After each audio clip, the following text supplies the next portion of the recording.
If you use a script a lot, then you should really assign it to a keyboard shortcut. It makes life a lot easier. Here are two scripts I want to use a keyboard shortcut for. I go to Edit, Keyboard Shortcuts, Product Area, Scripts.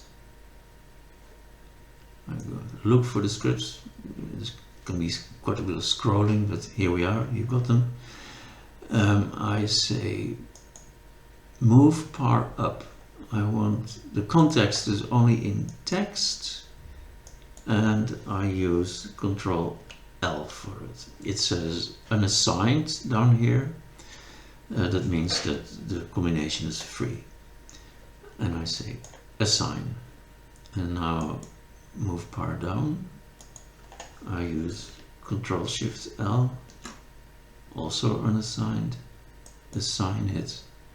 I say now save, OK, and after a while, I'll force it here, the keyboard shortcuts will be displayed in the scripts panel. So now you can start those scripts, you can run those scripts repeatedly by repeatedly pressing the shortcut key. It's very useful.